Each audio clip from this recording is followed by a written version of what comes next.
Hi, everyone. Welcome to another edition of On the Record with me, your host, Tone Vase.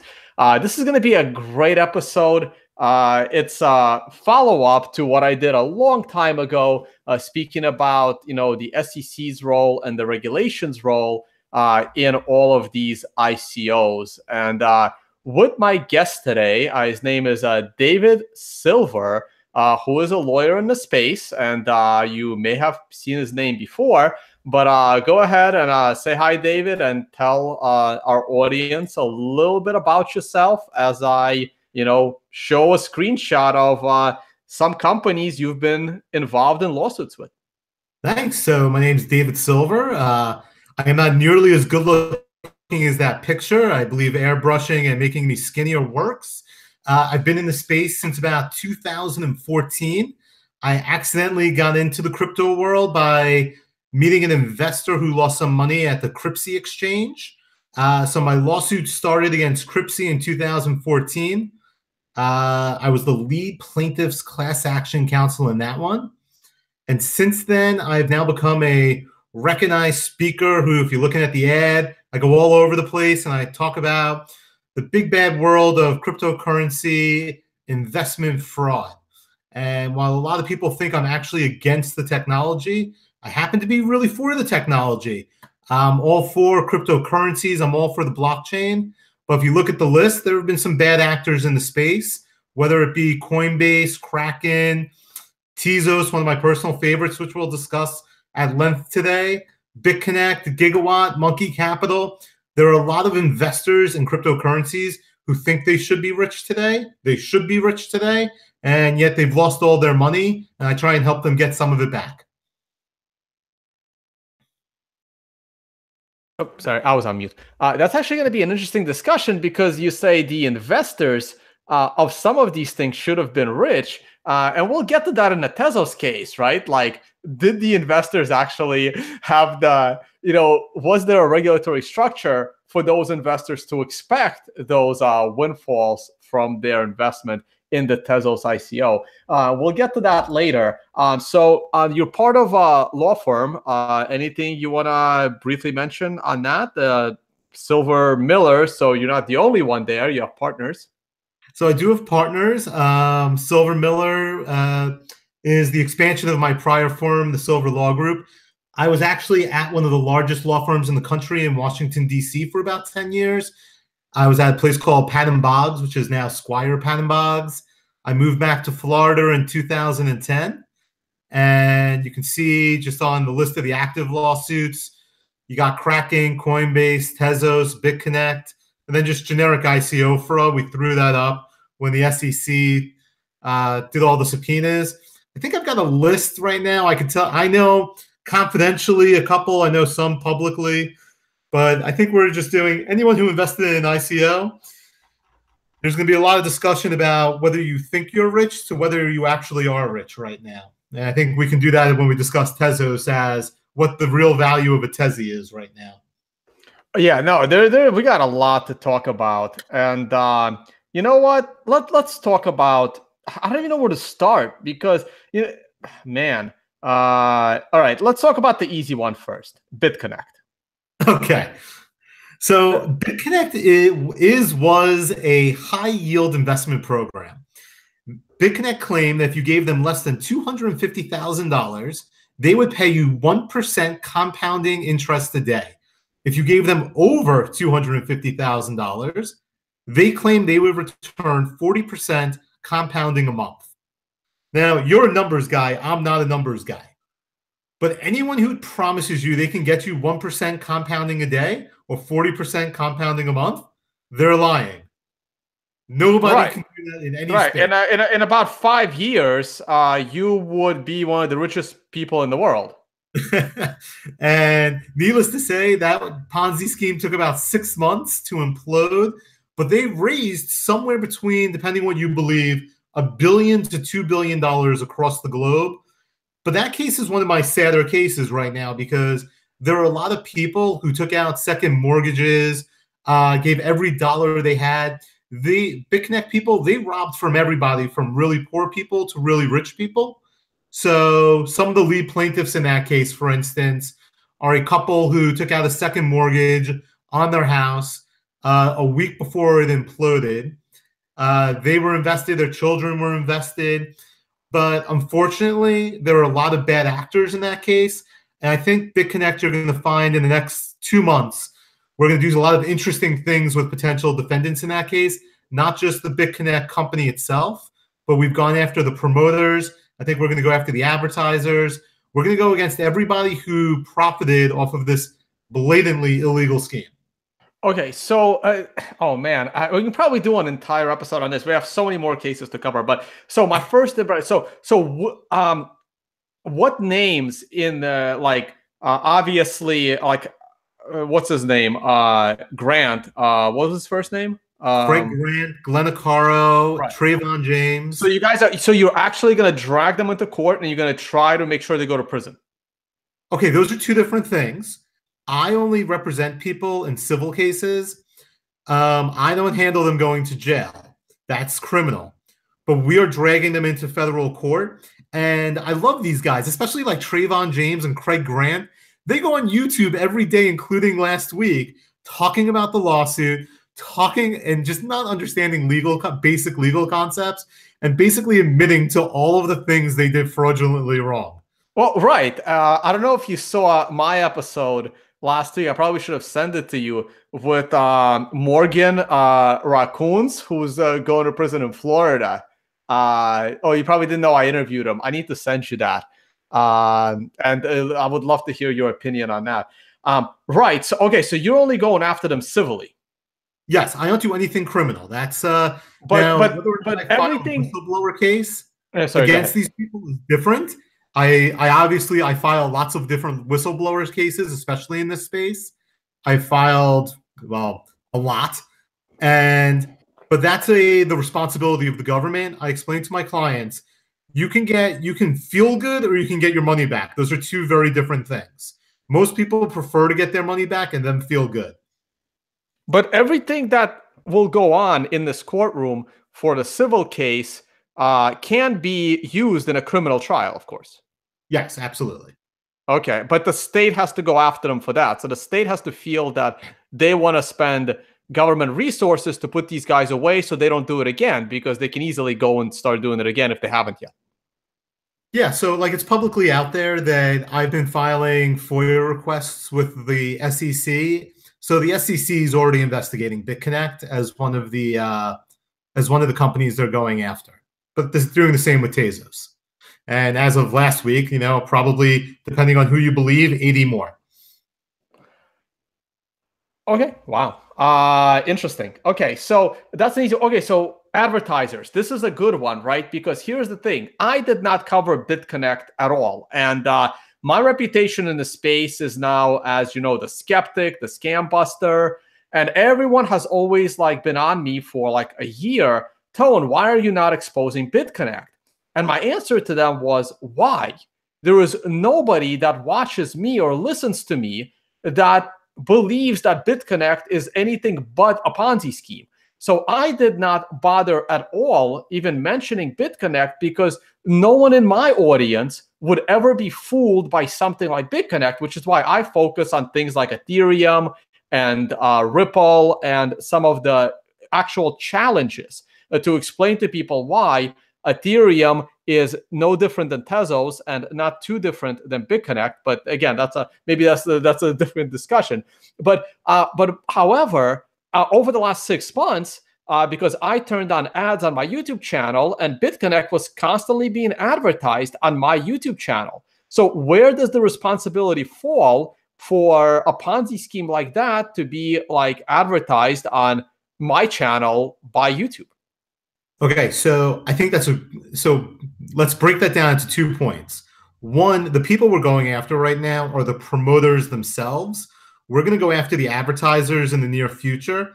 But a lot of the cases I do, if you bring up that graphic again, I'm on the cutting edge and I'm kind of making the law and the regulations as I go. So what ends up happening is the good-looking graphic of me with the cases. So when I filed the first Coinbase case, for instance, the world's changed from that. And I kind of remember meeting you at one of my first panel experiences. And It's I mean, usually a very bad experience, but we got along after that. yeah, but Nick was on the panel with me. And I don't know why Nick was on the regulatory panel, but he was talking about the New York bit license. And I literally got booed off the stage like twice in that first panel discussion. And for the next year, I got booed off of panels for everything I said. I haven't changed. Now I get standing applause for saying the same thing. So that Coinbase case, for instance, the first one at Monkey Capital, those cases started in a different time. I mean, a year in crypto is like, it's like 5 years in the real world right now. Oh I mean, yeah, no, and honestly, I'm probably one of the guys that would have booted you off stage in like 2014, and now we're pretty much on the same page, almost on the same. Right. We'll save that discussion for another day, maybe. But the SEC has also come around. You know, because one of the first things I said in 15 and 16 is there's no such thing as a utility token. Okay, so I would have agreed with you on that one. Yes, but everyone at the conferences would have disagreed with us. Oh yeah, no, the utility token, like I maybe like for about a month or two, I'm like, oh, maybe this is a good idea, but then after you think about it, I'm like, this is the dumbest thing ever, and they're all gonna get in trouble. I hope at least most of them will. I strongly believe that, including the lawyers, because if a lawyer claimed that something was a utility token and then took the utility token as a form of payment, I think all of those people should lose their licenses. Oh, I agree. We'll probably get to that later on as well. All right. So, oh man, let's do Monkey Capital because that one is going to be quick.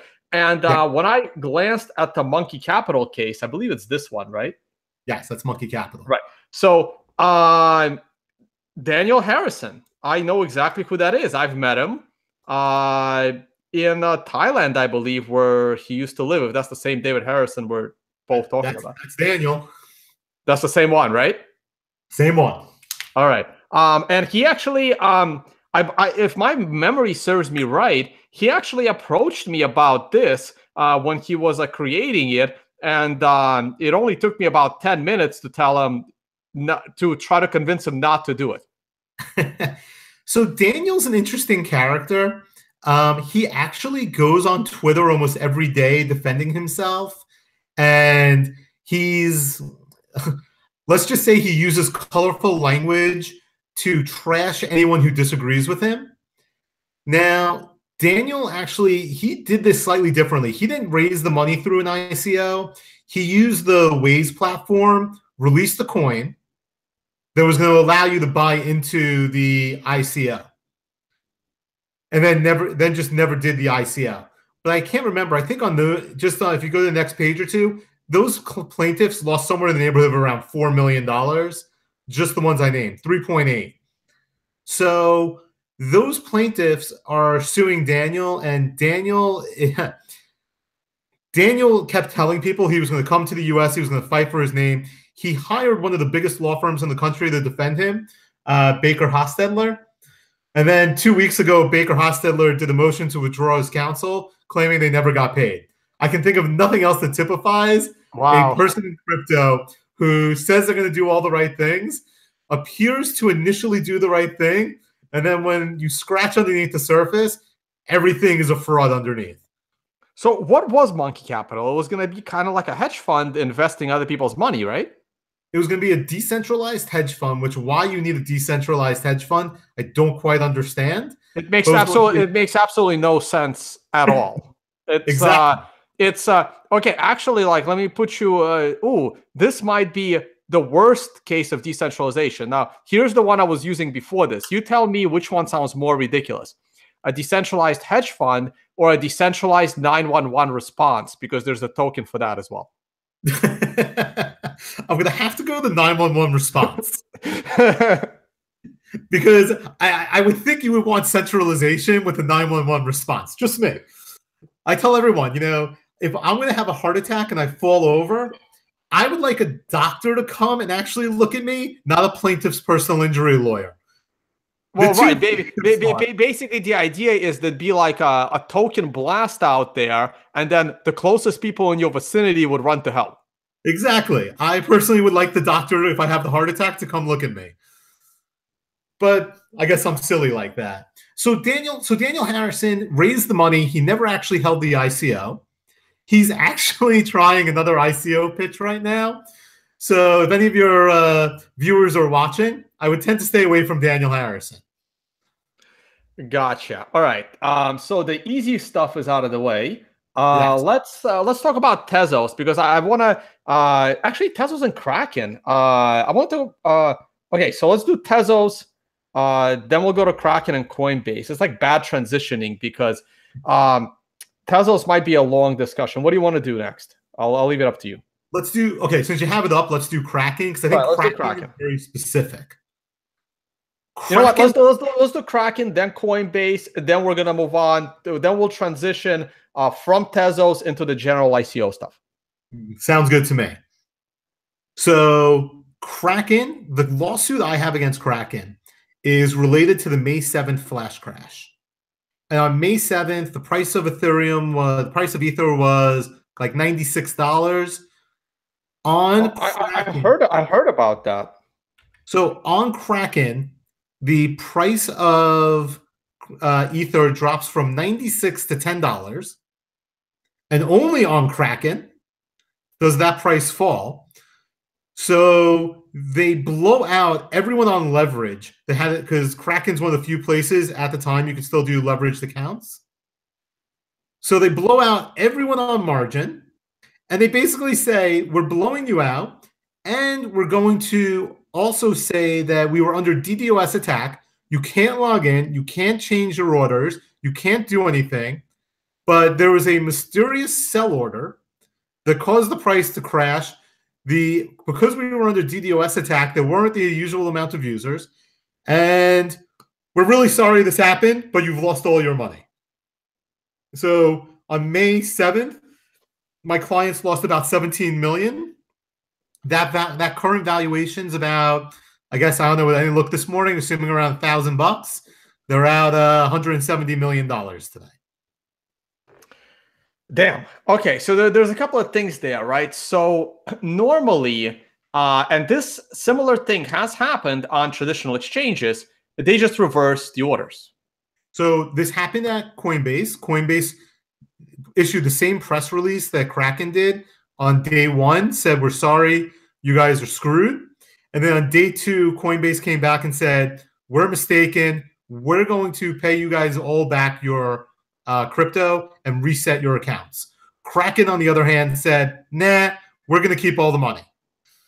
Well, Kraken isn't really keeping the money, right? Because in order for you to say that, you have to have evidence that Kraken profited from this, and it wasn't like, again, another trader that made a bunch of money, right? Well, I don't agree with what you just said. I have to only show that Kraken, now let's take a step back. What is Kraken? Because I call this the exchange myth, and I talk about this, I've published on this. What is Kraken? Kraken would tell you that they are a peer-to-peer exchange, and they're actually not involved in the transaction. That's what no, they're facilitating the transaction by taking a cut. Well, but in this instance, they're doing a little bit more. Because all of these clients were on leverage, they were also loaning all of these clients money to participate in these transactions. So not necessarily, right? Because I mean, leverage, like in the options, in the futures world, you're not actually borrowing any money. You just have to put up less in order to have a bigger position, right? So it's not like they're. Slow down for a second, because I don't agree with that. In the options world, sorry, I meant futures. But okay, in the futures world, it's a little bit different. But think about it in the context of the stock market, on just buying a stock on a regular. Yeah, in the stock market on margin, you are borrowing money. I'm not actually sure where the money's coming from. I'm assuming the exchange itself has a credit with the bank. Yeah, but you always, when you're out on margin, are borrowing the money and have to pay back the money you're borrowing on margin. Yes. So in this instance, you were allowed to leverage somewhere between 3x and 7x on Kraken. Okay. So whenever you leveraged up, you had an account, and your account said that you borrowed, if you had $100,000 and you leveraged up to 300,000, you had to pay back that 200,000 differential. Yes. And they were facilitating not only the trade, but they were facilitating the loan as well. Yes. So can you imagine here if this happened and you bought some Apple stock in your TD Ameritrade account, and TD Ameritrade came back to you on Monday and said, look, this didn't happen on the open market, but just in TD Ameritrade, the price of Apple went from $150 a share to $5. You were leveraged and had a margin account where if your margin dropped to less than 60% of capital, we could liquidate your account. Because we actually couldn't get a sell order in time, the price dropped by 90%. You actually owe us $270,000 because there isn't enough money in the account to pay for the margin position, which is effectively what they did here. They actually sent out bills to a lot of the clients saying not only did you lose all of your money, but you actually owe us money because the price, we weren't able to sell at the ratio price, so it actually dropped lower. Yeah, and that doesn't happen in traditional world. Yeah, and by the way, when Kraken reopened at like 4 o'clock in the afternoon, it reopened with Ether at the correct price of $96 at $96 a coin. Right, their exchange needs to have fail safes for this, and if it's not happening in the open market, they need to figure out, is it a technical error on them, or is someone trying to crash the price of Ether on their exchange? Yeah, and Gemini, Coinbase, who I typically talk about as being the legitimate players, let's say Poloniex too in this conversation, they'll have built in, and I believe Kraken does too, they just don't abide by it, a market manipulation where if there's a 20% fluctuation, they basically shut down the market, which is kind of the same even in the traditional markets now. There's a fail-safe that shuts off the markets.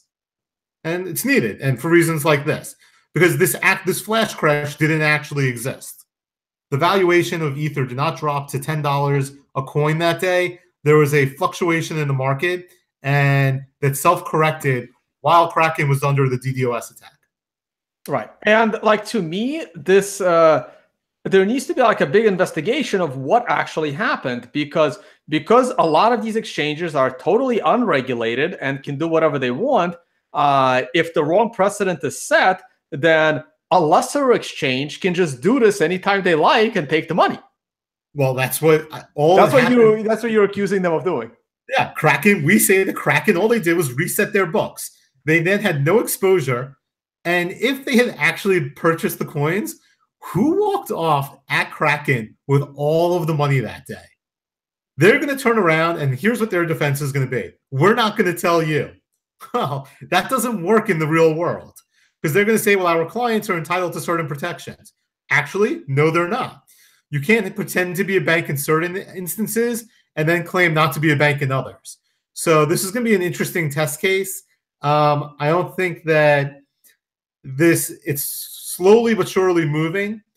And I think what's happened in the space since May 7th has actually helped demonstrate why some regulation is needed for exactly instances like this, where Kraken has just told its customer base, you're at $170 million and we owe you nothing because this is an unregulated space, even though they acted like a bank, looked like a bank, and treated their customers like a bank and get paid like a bank. Let's not forget that. They claim to be doing $1 billion a day in transactions. Yeah, they all are. They all are. All right. So when do you think this is going to go to trial? Within the year, so sometime in 2018. Okay. You happen to be on the screen with a Jesse Powell quote that I happen to really like. This is his quote. Yeah. Is it here? Yeah, I mean, even Jesse Powell admitted that Kraken wasn't. Let me read this because this is going to go to the audio podcast. So I'm just going to read it real quick because I'm looking at this for the first time. Actually, I wasn't aware of this case until you and I are talking about it now. All right, so let me read this for the audio podcast. Um, no, defending the recent state. No, defending the recent state of the platform. It's seen better days, and I must offer my apologies for the lack of more impactful and timely improvements. We've actually made some substantial improvements over the last few months. However, the record demand has outpaced the bandwidth created. It's basically the curse of Javank's paradox at work. Not familiar with the paradox. Okay, so I guess this is the good part. Thanks for the feedback. We have made a deliberate choice recently to give up on applying more band-aids in favor of accelerating development of a new platform. I know that sucks, but there are only bad and worse choices here. All right, so what do you really like about this quote? Okay, so, and I think he's telling the truth, which is always nice in my business. They gave up on the platform that wasn't working. So, but they didn't tell users, and he actually does tell users to go to Coinbase in a separate post right around this time. But he's actually admitting that they're not the platform that is currently working at that point. This is probably in September, October, November of 2017. That the platform doesn't work. But they're not telling people when they sign up. They're not telling people when you send us your money, it's going to get locked up for 3 months, that we can't help you when the transaction goes bad. He's only telling this on a Twitter post, pretty much. Not on the advertising that when you scroll back up, what Kraken was advertising, that they're a professional trading platform. Oh, they're all professional. It's every one of them is professional. Like I remember, like when I first started trading Bitcoin in like 2013, they're all professional, and it took me about 2 months to realize I should never be trading crypto, and I really never did after that, because I've seen zero professionalism from anything in crypto. And this is a perfect example of why some regulation is needed in the space, because capitalism is predicated on accountability, responsibility, and resolution processes. So here, Kraken's response in the law, and I love quoting their lawyers all the time. Kraken's response is, "We can do anything we want. There's nothing you can do to complain." That's just not how capitalism works. Right. I actually agree with you. All right. Hey, so I do have some very interesting questions. I want to back up. I have a couple of questions about BitConnect, which were good. And you're going to laugh when I read you this question. So the first one, BitConnect coin rose 8% per day for a year, while BitConnect rose only 3% per day for a year. How is paying out 1 to 2 per day a Ponzi? Okay, so I think there's a difference between what the interest payments were versus what the valuation of the BCC coin was. I think that's the question. Well, right. So it's this is the problem, right? This is just this question is not really answerable because the question makes absolutely no sense. Here's another one. I just wanted you to hear the question. Here's another one, right? Regarding BitConnect, is there anything to be said for personal responsibility? Question mark. Okay, so that's a great question, and I get asked that all the time. I deal with this every day as well, just so you know. Yeah. Personal responsibility matters. But, and this is where the heavy caveat comes, you're entitled when you're doing business in the United States of America to rely on the accuracy of what you're doing through a regulated business. So when you go buy a can of Coke, you anticipate the ingredients that Coke says is in the bottle being in that bottle when you open it up. There's no difference here than when a company tells you they can do something, you are entitled to rely on what they're saying. If BitConnect had simply not made the interest payments because they couldn't functionally do that, then the clients would have less of an argument than BitConnect just stealing all of the money. So there's a difference between a company failing because they can't meet the expectations. Companies fail all the time. But there's a difference between not doing, and this is the whole white paper argument. You know, you're supposed to be able to read a white paper and see what the company is going to be doing. Here, when you're looking at BitConnect could have simply said, we told you we're going to get 1% compounding a day, 40% a month. We've only made 0.5% for the month. Here's your 0.5%. That's different than disappearing and running off with all the money. Gotcha. Well, I take it to a different point, right? Because again, like this is how I tackle that argument, right? Because people tell me all the time, well, why do you care if person X is investing in a scam? It's not your problem. There needs to be personal responsibility, right? Of course, this is usually coming from people trying to ICO. And the way I argue that these days is because my first job was at Bear Stearns. I got that job in early 2007. I lost that job in mid 2008 because there was no more Bear Stearns because of the housing crash. Now, I spin that argument and saying, okay, then why did you blame the banks for people buying overpriced houses? Like these same people, like everybody blamed the banks, right? There was zero personal responsibility taken during the 2008 crash. It was all the bank's fault. I mean, I think it was more government fault than the bank's fault, but people have no intention of taking on personal responsibility. And what happens is it gets even worse the more it gets out of control at the end. Well, that's the whole, I completely agree on the aspect of, should there be personal responsibility in the marketplace? Absolutely. But the marketplace is dictated by a certain set of rules and promulgations where you have to have transparency. So the problem in the markets and in the housing market, I think, is a little bit different. There was a rush, and when everything was going up, and I think it's very similar to the price of crypto going up nowadays, there's nothing tied to the price of the house going up because there wasn't an influx into the network. People are arguing that the price of cryptos is going up, especially in October, November, December, because there was an influx of people onto the network. All of a sudden, grandma in Florida wanted to get involved. I thought that was crazy. And it's the same grandma who wanted to buy an apartment in South Beach and flip it for an investment property. The more people you have rushing in, the more the price goes up. And look, there's a lot of people who, in the crash, if you bought something through a financial advisor, you got your money back. If you bought it on your own, you didn't. And I think we're going to see that in crypto today. All right, so let's move on to Coinbase, and then we'll transition into Tezos. What is your court case against Coinbase? Because 2 more were filed this week that I want to talk about. Okay, so my Coinbase class action is actually related to the Cryptsy class action. Coinbase. That's right. I knew that. All right, go on. Coinbase laundered $8.2 million for Paul Vernon, and that $8.2 million is now worth, I don't know, $200 million. We filed that case in the Southern District of Florida, and we won a ruling that we didn't have to go to arbitration in the Southern District. Coinbase has appealed that ruling to the 11th Circuit.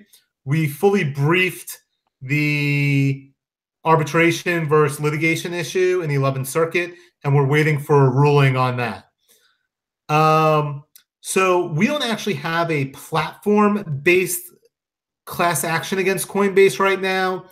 The 2 that were filed last week are actually platform issues with Coinbase. I applaud the effort. I wish these guys the best of luck. And if you want, we can talk about the 2 of them hand in hand. Or if you pull up one of them, we can discuss them one at a time. I'll discuss them one at a time. But I think a lot of my followers and people watching this video are probably too new, and they have absolutely no idea what Cryptsy is. So can we just briefly catch people up on what actually happened? Because I remember it well. So Cryptsy, I say this all the time. We're talking about personal responsibility. Cryptsy was the Poloniex and Bittrex before Poloniex and Bittrex. And this is in 2014, and a guy in Delray Beach, Florida, named Paul Vernon. And this is about personal responsibility. If he simply believed in himself, he would be one of the richest men in America because he built the first exchange that you could trade every single altcoin. I mean, he allowed every single altcoin onto his exchange. Now, the reason for this, it turned out, was because he was doing a Ponzi scheme, and he took all the money for himself and he ran off to China with his girlfriend. So it was all fictitious trading. But that being said, he actually was ahead of the curve. He saw the coming tsunami of everyone wanting to trade cryptocurrencies, the altcoins, and he would have had the Cryptsy exchange was actually the first one after the Mt. Gox failure to really attract a client base. And if he had simply done it legitimately, he'd be one of the most preeminent speakers in cryptocurrency today. He'd be on every TV show. He'd be the man. Instead, he's living in China in a hut in some middle of nowhere because everyone's looking for him right now. The U.S., China. Yeah, but he's got about $200 million in crypto. Assuming he didn't blow it all and kept it in Bitcoin. Well, the Bitcoin actually, or the 11,000 Bitcoin, which are held in a wallet right now, they haven't moved. Really? So it's kind of interesting. And by court order, I am the owner of those wallets at this point. Now, as your listeners know more than I do, without the private key, those 11,000 don't matter much. But the 11,000 haven't moved. And if anyone can hack into that and get me my 11,000, I'll pay a heck of a bounty. Oh, so you have the legal claim on the 11,000 Bitcoin, but you don't have the private key. Exactly. Interesting. Oh man, this is so. Why do you think he hasn't moved the money? Well, he claims that he'll tell you that he was hacked and he no longer has them, or he lost the private key. I don't have a good answer for that, but whatever the answer is, and you're more of a technician than I am, you understand that could still have been sold off the chain. That can still have been mixed. There's a variety of reasons, but at the moment, there are 11,000 still in the wallet. Right. Honestly, if I had to guess, I'd say he's waiting for more anonymity features before he moves them. Well, I'm waiting. And my long play is the opposite.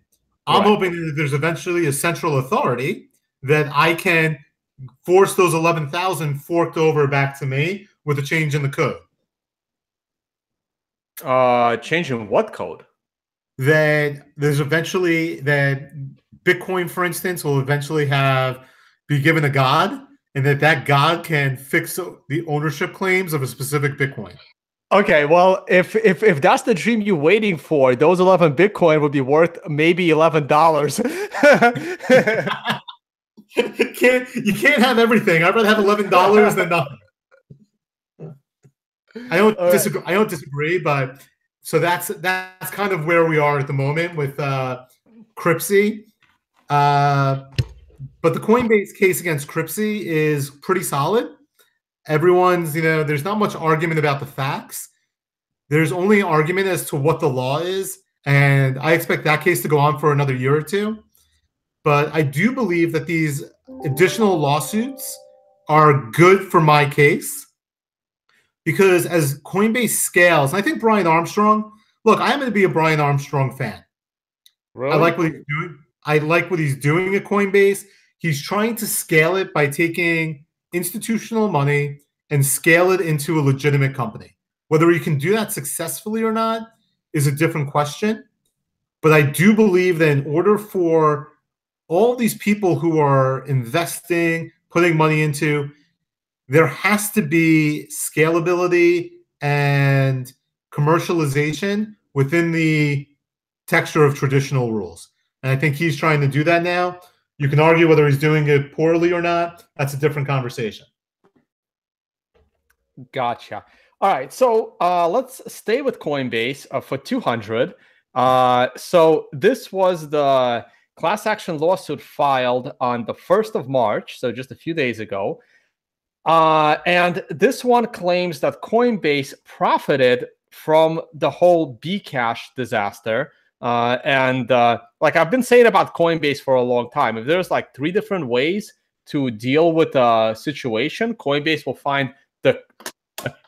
won't just pick the stupidest of the 3. They'll find a 4th one that I didn't even consider and go that route, right? So basically, they've always done the opposite. Like I told them, I'm like, well, they should have given people their Bcash as soon as possible, but instead they didn't, while being in love with the idea of Bcash. And I didn't read over this whole case, but it looks like I hope you did. But it looks like this class action is claiming that Coinbase like profited internally from their delay of Bcash and the way it was launched, especially their employees. So this is this lawsuit's a little bit trickier than most of mine, because they're basically alleging exactly what you're saying, that a user who held Bitcoin that is now deprived out of the profit on the Bcash. But my problem and my question on the lawsuit becomes, well, you don't get the profit. The individual plaintiffs wouldn't have gotten the illegal spike when they came out that day. I forget what happened. It was like the mid-December. It spiked to like 8,000 and then came back down. Right. I remember that happening. I was with a friend who had his Bitcoin at Coinbase, and he was frantically trying to go and sell it. Exactly. And you couldn't get in. But the problem is this lawsuit wants you to be able to maximize on that. And I don't know how they're getting around the issues. That's a little cherry picking. Yeah, exactly. So it's hard because you have to be able to say that you would have sold, but that you're going to sell for the artificially inflated price. Right. So I think if they can prove that people that had connections to Coinbase were able to do that, but the average user of the exchange couldn't, then maybe they have a case, in my opinion. Yeah, I mean, look, with responsibility comes accountability, and Coinbase has to answer for all these things in a public forum. It'll be interesting to see. My presumption is Coinbase is going to file a motion to arbitrate. All users of Coinbase and GDAX file an anti-class action waiver to use the account. So my presumption is will be thrown into arbitration on an individual claim. And Mr. Burke, who I don't believe had much money in Coinbase on the 19th, will probably not arbitrate his claims. Gotcha. All right. So let's briefly talk about the other one. This one is a little more interesting. I think this one is way more specific, and it claims that Coinbase has not followed California laws on unclaimed property. What do you think of this? So now I think this is actually a great example of good lawyering. I'm going to give Mr. Restis, Bill, some props here. He basically is taking an issue, which I hear from clients all the time. I have people reach out to me on a daily basis who lost less than $10,000 at Coinbase. And everyone has this issue.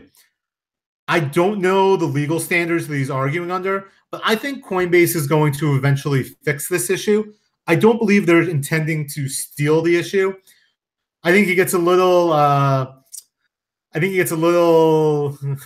throws some kitchen sink type verbiage in here about all the forks and all that. But I think if you have an old email address and you can't get into your Coinbase account, you have to have a way that you can fill out some paperwork and get your coins back. Coinbase just can't say, no, you can't log in anymore. I think as the scaling issues stop, the customer service issues come back. I don't believe it's Coinbase's intent to steal anyone's money. I just think that they're having issues with people who opened accounts without much KYC or AML, and they're going to have to figure out whose accounts were whose and give the people their money back. I don't foresee this being a big issue for Coinbase because I don't think it's their intent to keep the money. Well, I agree. I think this court case is slightly different even. It's more so, I think in the beginning when Coinbase allowed Coinbase users to, gift their Bitcoin to their friends through email, and that's where the problem comes in. If you, let's say, gifted one Bitcoin through Coinbase to your friend when Bitcoin was $200, and your friend never collected that Bitcoin, and now it's in limbo. Now that Bitcoin is worth 10,000, not 200, and you want it back because your friend never collected it. Your friend never set up a Coinbase account. Your friend probably doesn't even have that email address anymore. And their claim is, according to California's unclaimed property law, if that Bitcoin wasn't claimed by the recipient, it's supposed to go to the state. And then you can file paperwork with the state to get your property back because your gift was never claimed. Well, that's kind of my point. Right. They're just using the escheating laws that the company who has the escheated property doesn't get to keep it. I don't think Coinbase is intending to keep this property. Right, so, I agree. I think Coinbase just didn't realize they might not have even known about this law when they, I mean, they assume that anyone you send Bitcoin to is going to claim it, which is certainly not true. God knows how much I've lost by handing out, $3 to $5 worth of Bitcoin back in the early days, which was a bad idea. I don't do that anymore. I mean, now it won't be so bad, but basically, it's going to be interesting. Like, I do think it's just an oversight, but Coinbase should have handled this better than, and I'm sure the lawyer reached out to Coinbase, informing them that this is going to happen if they don't deal with it. And I think Coinbase didn't prioritize it, and here's the lawsuit. So I don't know if you know who Amy Wan is. I don't think so. So Amy is doing... She wants to start a crypto mediation resolution center. Now, I'm probably just butchered what the actual title of what she wants. She's not ICOing, is she? She's not ICOing. Okay, good. She wants to voluntarily have these unregulated entities agree to mediate all of their crypto cases with her. And I told her, as part of it, I said, look, I have all of these Coinbase cases that are worth somewhere between $1,000 and $10,000. Did I tell all of these people I can't help them because it's not cost effective? I'm like, there's a class action waiver. There's not enough money. You guys can't pay me. The fees I charge are too much. So I can't help you. She wants all of these people. She wants Coinbase to voluntarily agree, and the key word here being voluntarily, agree that they will give all of the cases for $10,000 or less to Amy's company, and she'll mediate on behalf of the companies as a neutral third party, and she can resolve all of these issues. And so rather than taking a year to resolve a customer platform issue at Coinbase, where the issue is less than $5,000, you can have it resolved in 30 days or less. Sounds like a great gig for her. Sounds like a great gig for her. Yeah, it's a great idea. I told her I will provide 100 test clients to her for Coinbase if she gets Coinbase to do a pilot program.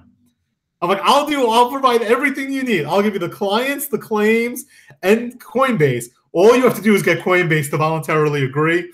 I'm speaking with her on a panel today in Los Angeles, and I'll tell her I am still willing to. I have all those clients who desperately need help. I could file a class action complaint like this against Coinbase right now if I wanted to, but I don't think it's in my economic interest or my client's economic interest to do that at the moment. Gotcha. All right. So let's move on to I know we're almost like an hour in, but now we're getting to the really good part. This is the whole SEC versus ICO mess. And this is where we're going to bring in Tezos and hopefully Ethereum and God knows what else. But based on what she's doing, actually, let me tell you another funny ICO I ran across about a year and a half ago. So this guy, he got very, very upset because every exchange he was moving to, he ended up losing his Bitcoin. So he lost a bunch of Bitcoin in Mt. Gox. So then he moved to Bitstamp, and then Bitstamp gets hacked. So he loses a bunch of Bitcoin. So then he moves to Bitfinex, and then Bitfinex gets hacked. So he loses a bunch of Bitcoin. So he got so frustrated in like 2015 or early 2016, like he started a whole campaign to do an ICO so he can fund a legal defense to go after all of these scams. And he was funding it by trying to, create an ICO. So I thought it was the funniest thing ever because he's literally trying to like scam people for his personal legal fund to get his Bitcoin back. Well, I can tell you right now, my number one investigation at the moment is into HitBTC. Really? What they do? And if you know anyone with money at HitBTC, now might be a really good time to get it out. Really? Yes. All right.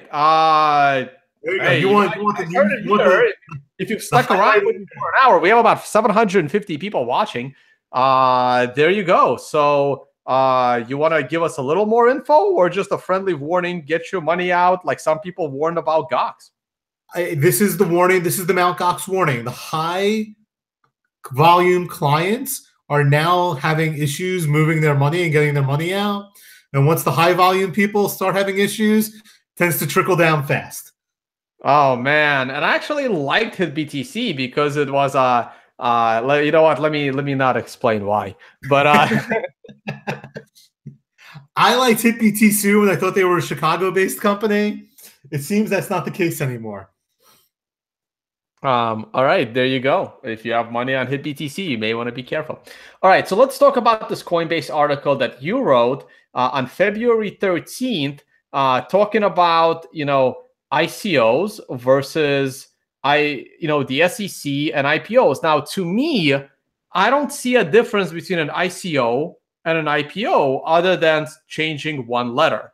By the way, everything I'm showing you guys on the screen is in the video description, so you can go ahead and check this out. So I'm gonna probably stay away from the. I mean, we can also talk about market manipulation, but I guess we kind of already did with or not really. All right, so where do you want to take this? Because we can talk so much, and I'm sure you've seen my discussion with Jason Seibert over the whole Ethereum ICO. Yes. And nothing has changed. In fact, like no one listened to that interview, apparently, that crypto scam episode on Ethereum.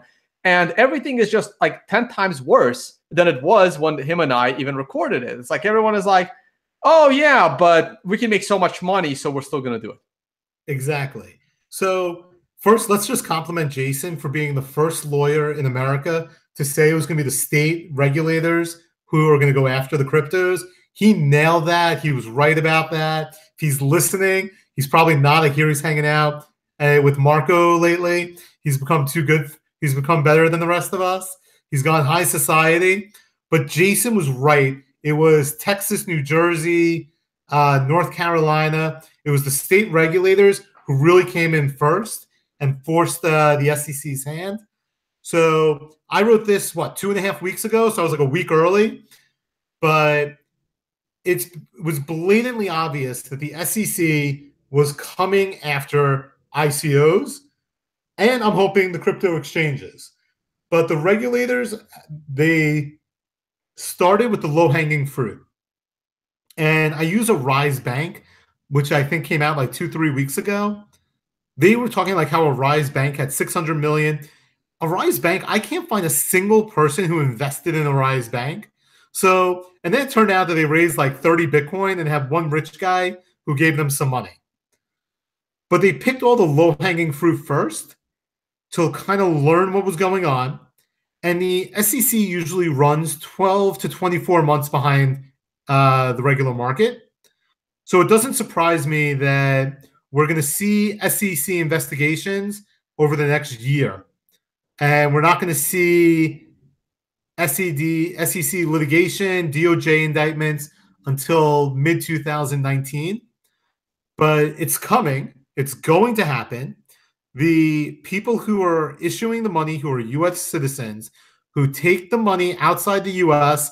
and then try to bring it back in for themselves, they are all doing something wrong, and the government's going to get them. Okay, so let's talk about something specific. So the SEC chairman, Jay Clayton, publicly stated, I believe every ICO is a security. Now, I kind of agree with him. However, I haven't actually seen the hearings, and here are the hearings from February 6th. Okay, so go ahead and watch that. The description, this link will also be in my video description. But for some reason, the SEC seemed to think that Ethereum is okay. And that's ridiculous. Ethereum should be the one they're going after. Ethereum should be the one they should go after, in my opinion. Okay, so they've distinguished between tokens and coins, which I find very weird. And they don't appreciate that Ethereum started with a money raise to launch it. No different than any other ICO. Well, the only, yeah, I don't disagree with you. I don't think they are technically appreciating that yet. And I think that eventually that will come out. So, but they haven't actually publicly filed anything yet. I do think that they're going to eventually appreciate that the Ethereum basically started with a fundraiser. And I want to say he raised like 16 million bucks. It wasn't even that much. It wasn't that well. It was weird because they raised it when the price of Bitcoin was really high, and then they held it in Bitcoin and they watched their funds dwindle in value. Right? Which again, it's not. But I don't think they're focusing on that. I think the SEC is focusing on two things right now. I think you're going to see the first wave is going to be any ICO that launched pre-network. I think is low-hanging fruit. And I think they're going to go after the professionals who said something was a utility, yet took payment in the token when they told the client that it was a utility. I think those are going to be the first two. And I expect that to start rolling out in the next 6 months to a year. But that's what's going to happen. Those are the two, because those are really easy, low-hanging fruit for them to prove. Right. Though the first one of the two that you named is also Ethereum. Well, because there was no platform. They took the money and then they used the money to build the platform. Agreed, but they did it not through because they didn't sell it as a second token. Their argument is that if you sell a token versus you sold, I mean, it's kind of funny because whether you define it as property or money augments this conversation. And since the SEC is basically defining it as money, they basically sold money for money, where a token is selling property for money. Right. You don't agree with that analysis. I completely disagree. I think the SEC is, I think they're going to drop the ball big time, because if they take an identical product to Ethereum to court and they have it on record that Ethereum is not that, you can just claim, well, then how are we, as a defense, how are we different than Ethereum? Well, first of all, they're not taking anyone to court right now that is just going to be a coin itself. They've not claimed any coin as a fraud yet. Yeah, it's gonna be really, really interesting. Anyway, it's gonna get interesting, but because we still haven't seen a contested one yet. The first contested one and it's gonna be a Perkins Coie or a Cooley client that hired a big law firm to do their legal work.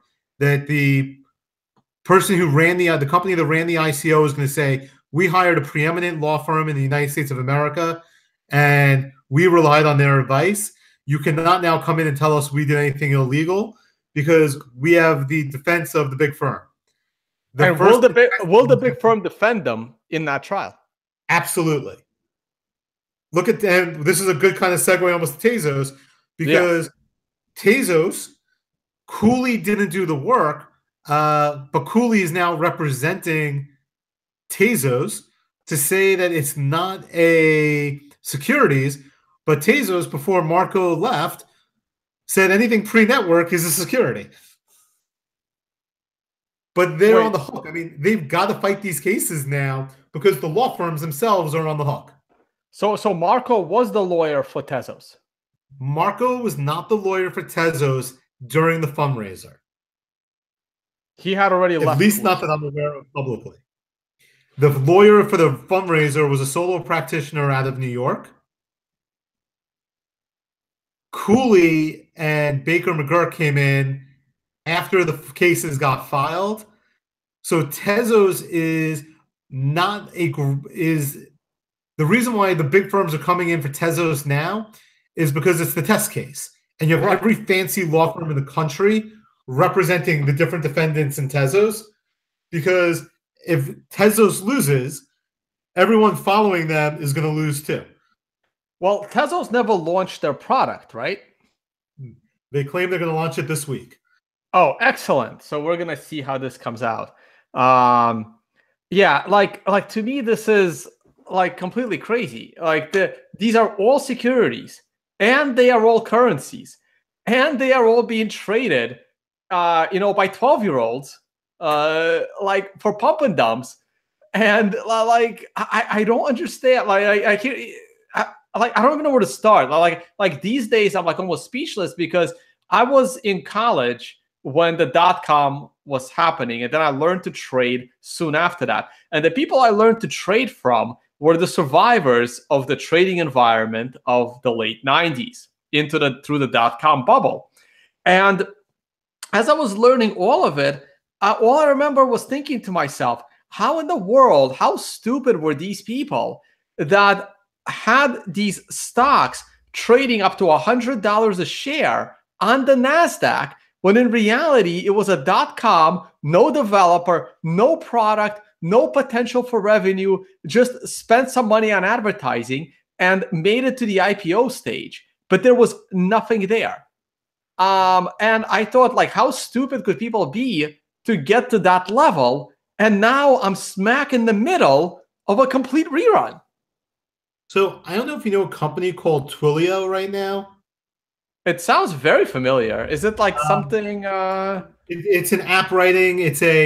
One of my fraternity brothers, Jeff Lawson, is the CEO of Twilio, and Jeff was an entrepreneur. Now I graduated college in 1999, almost at the height of the .com boom. And what I remember about Jeff, the first company he started, or the first successful company, was notesforfree.com. We went to University of Michigan. He would hire someone for $5 an hour. They would take the notes in the class. They would post it online for free, and you get the advertised. And then they would try and raise money from advertising. He did like 3 things, and like suddenly like some .com came in, brought him up. Like at some point on paper, he must have been worth like $100 million. And then the whole thing crashed because there was never any money to be made, and the whole thing crashed. And now he learned from that. He did another business in between then. He was at Amazon for a while. He was at I think Yahoo or another conglomerate for a while, and then he launched this. And now he's the CEO of Twilio, and I think the company's worth like $500 million. But my point is, he went through the process of learning, failing, and then finally was able to raise money. And that's the way it's supposed to be. This inverted process right now where you can raise money without having a product or experience is the definition of a bubble, in my mind. Oh, I agree with you. Like this fully like solved one of the biggest mysteries I had for 15 years is that how in the world does the .com bubble get out of control?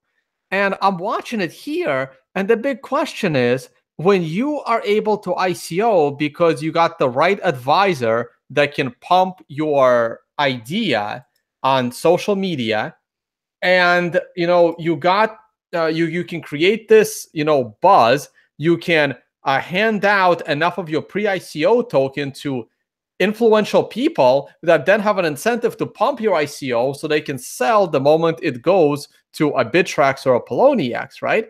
And you are sitting there with the same or a similar product where you can barely raise $100,000 while giving up 40% of your future equity. And a couple of incompetent guys can raise $100 million for the same idea with zero to give up. And if the regulators don't come in and take care of it, aren't you now forced to do the same thing? Because otherwise, your company is not going to be able to compete. Absolutely. I think that's the exact moment in time we're in right now, which goes back to what the SEC is doing. I think them sending the subpoenas out to the money managers, to the investors, I don't think they're actually going to indict any of the investors or file litigation against the investors. They're looking to see the money trail right now on how some of these early people got in, what they were given, where the pump and dumps were, how much coins which professionals at big law firms were getting coins. I think the promoters who run a lot of the larger conferences, which won't let me speak, for instance, probably won't let you speak if they won't let me speak. You know what? A lot of them get tricked into having me end up there because of my popularity. See the slight difference is that like my name like goes globally, and there's usually someone in that committee that selects speakers that's like a closet fan of mine, and they try to get me into those conferences. And then like I was at one in Singapore the other day. It was huge. It was you can even see it. There was like an RT video about it. And the CEO of the company that organized the event had absolutely no clue who I was. I was standing right in front of him.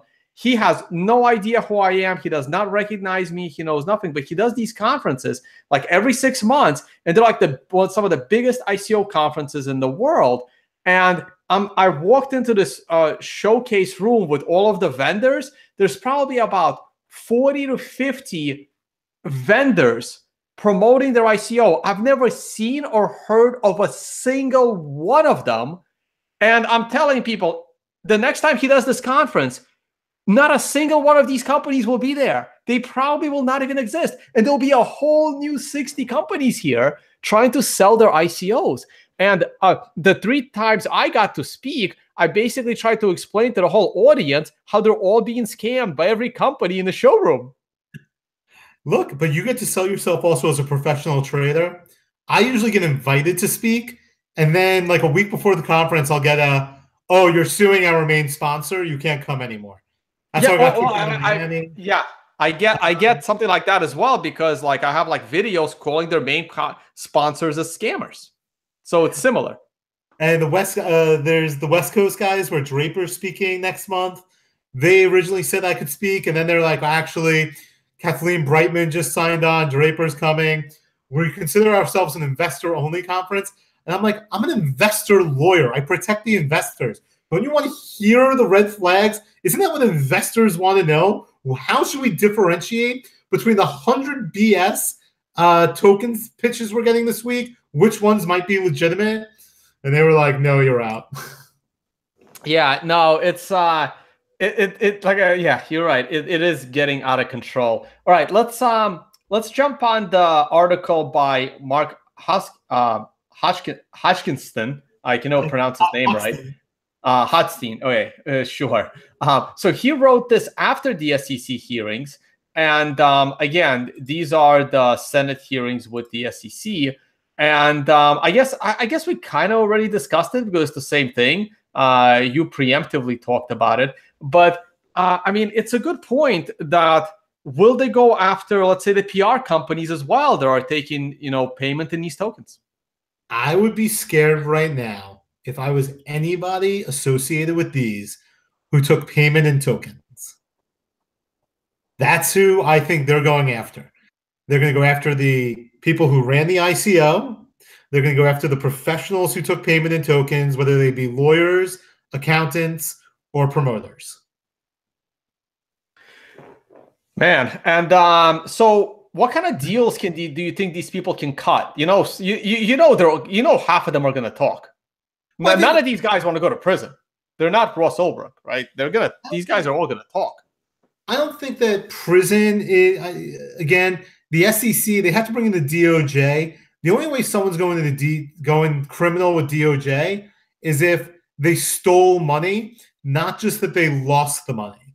So the lawyers, the accountants, the investors, all those people just may have to return the tokens or the money they got associated with it. But most of them spent it all. Like I've seen what happens the moment your thing goes ICO. It's like hookers and blow everywhere. Yeah. Oh, don't forget the Lamborghinis. It's there's going to be issues of where the money is and what's going on with the money, but that's the problem with waiting too long. A lot of the money's gone. Yeah. All right. So, okay. So how about this? in January, there were the money laundering hearings. So now we're slightly going away. I want to see what your thoughts are about, like, what kind of trouble can people be in? Like, so I know we're mostly talking about ICOs, right? Like, I want these ICOs to go away as soon as possible, but at the same time, I'm a little nervous about Bitcoin itself being classified as an illegal means of value transfer and criminalized the way drugs are. Do you have an opinion on this? So I don't think that they're going to be able to do away with the technology, the blockchain, the crypto. I think what they're going to do is find a way, and this goes back to the God complex I was talking about earlier with Bitcoin. It's going to lessen the value, but there's going to be God has got to come into this somehow because the governments around the world are not going to allow the autonomous anonymous transfer of money. And let's use Monero for a second, which is now pitching itself as the anti-Bitcoin because they're saying it's the most anonymous form of crypto right now. Yeah, I'm a little nervous for Fluffy Pony, the lead developer. And that's kind of the problem there. The governments around the world are recognizing that this is a force to be reckoned with. I think that they're going to get their act together sooner than later. I know a lot of people are applauding what's happening out in Wyoming right now, but I think what's happening in Wyoming is simply going to expedite what the federal government does, and they're just going to slap it down like they have drugs. But when they say slap it down like they did drugs, they're not going to make Bitcoin illegal like they made alcohol illegal because they'd have to bring it back. Digital transmission of money over cell phones, it's here to stay. It's an easier. Why build a banking system for $1 trillion in Africa when you can have one using Bitcoin? But they're going to find a way to regulate it and bring it under some form of government control. Well, my money is on that they can't do that, right? Because if I felt that they had the ability to do that, I would not be holding money in Bitcoin, right? So I am on the other side of that bet. Okay, but you agree. Now you don't, but most people, the common users, they're buying today are going to put their money into places like Coinbase, Gemini, not these guys on Twitter, but the institutional investors are going to put their crypto into places where it's trackable and centralized. Probably until those honeypots get big enough and continue to get hacked, right? Because if I ran a hedge fund, if I was in charge of a hedge fund and I wanted my hedge fund to have exposure to Bitcoin, I would hold it myself in a Trezor as a hedge fund and not trust an institution. Even though some of those institutions can now have, clearance from the government that they are like I'll trust my own security before I trust, the Winklevoss twins, even though supposedly their security is probably some of the best in the space. So, but the problem with that, a registered hedge fund can't hold their own assets like that. So you're going to get into who can hold, whether holding that is actually like you can't have a hedge fund where you're holding the diamonds and then oops, the diamonds disappeared from the safe. So they have to be in some third party. But forgetting all that for a second, I think that as it becomes more common, as more people join the network, I think the myth of decentralization is a myth anyway, as 99% of this is controlled by less than 1%. There's going to be a means where the people who control want to maintain their control, and in order to do that, they're going to have to work with governments around the world. Yeah, no, I mean, look, this is going to be interesting, right? This is the big battle. It's so weird because, like, again, I'm in this position where I think all of these ICOs are in violation, but like I'm impartial to Bitcoin. I think Bitcoin is pretty good. It's kind of in a way, it's good that Monero is taking this anonymity hit. Let's see what happens with Monero on the regulatory front. But Bitcoin will eventually be even more anonymous than Monero. I mean, again, that's the bet that I'm making. You can't see, or you can. I'm putting my hands up. I got no idea. That's where I lose. I have no technical. I have no dog in that fight. I simply represent people who have lost money in the space, and I don't take a political side one way or the other. I don't Oh, care. I just want people to get their money back. I hope you're ready to scale that business, because once this bubble pops, oh my God, like a lot, like 99% of the people will end up losing an immense amount of money in the space. So I think your business is going to go up through the roof, sooner or later, probably But sooner than later. unfortunately, I think this is the point you were making earlier. The problem with that is because the financial institutions aren't backing diversifying your portfolios by investing in this. When this bubble bursts, unlike when the market burst happened, there's going to be no one to sue to collect. All these people who are on Twitter saying, hodl and, FUD and, all these people are talking. It's all these people, all these young people who don't understand hold on for dear life is A, not an investment strategy, and B, not a technology argument. Yeah, I know. I know. Look at the hat I'm wearing. Yeah, it's not an investment strategy, and it's just simply not a technological argument. You need to improve every day, otherwise the dinosaurs would still be around walking the earth. All right. Well, let me ask you another question, actually, because like in that article by I'm looking Mark. at it here by Mark, right? So we talked about the subpoenas, right? So the SEC sent out subpoenas to approximately 80 of these. That's the rumor. Organization, right? So obviously, when a subpoena shows up at a lawyer's office, he has all the records. He knows what to do. When a subpoena shows up, at some ICO guy who's 19 years old, college dropout, not because he was too smart, but because he probably wasn't going to pass anyway.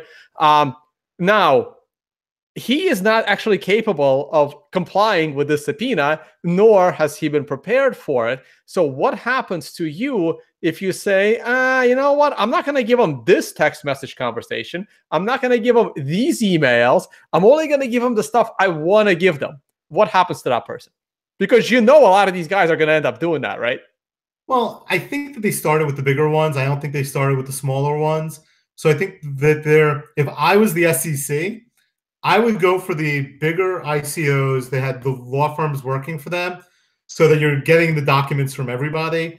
I agree. The 19-year-old who raised $10 million and kept it all for himself and bought the Lamborghini, he's not turning over anything and he doesn't really care. And what's the SEC really going to do to him? Well, probably nothing, because it's not cost effective to go after him. Exactly. That's why you're going to see they're going to keep going after the low-hanging fruit. And the low-hanging fruit is the pre-network ICOs who went to the large firms, and that's who they're going to go after first. By the way, they also went after like TechCrunch, the guy from TechCrunch, Overstock. They went after the big dogs on the first round. Those are the guys who admitted to it already. Yeah, because I'm actually wondering what's going to happen with those medium ones that were popular, like Civic and Veritasium, I mean, those are the ones, right? Because they're big enough and they have big enough names that it would actually resonate if those are the ones that they decided to focus on. Yeah, and those guys all have legal counsel. Those guys didn't do it themselves. I don't know about that. Okay, that's a conversation in 6 months. All right, man. Yeah, we'll probably pick this up again. I hope you guys enjoyed it. We've gone about an hour and a half. I think that's good. Any closing thoughts for us? And then, of course, let our people know where to find you, David. Sure. Look, I think it's interesting times, to say the least. Everyone right now, I'm still working on cases from 2014 and 15. The new stuff, this is happening by the day.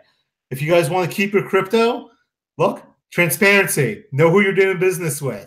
Look at who's actually running these ICOs, their backgrounds. Know who they are and what they're doing. And you can always find me. I'm David Silver, silvermillerlaw.com. I guess my Twitter is DC Silver. I think I have LinkedIn. I sent my first Telegram message today. I'm trying to become a technological. But look, I really appreciate you having me on, and I will see you at the next one. Thanks, David. I'm sure our paths will cross at another event. All of the links to David, his law firm, and everything we discussed are in the description of this video. Thank you for joining me on another On the Record, and I'll see you all probably later tonight for a price update. Not going to do it on this podcast, even though the audience really wants me to, but not on this one, guys. I'll see you all on the next one. Talk to you all later.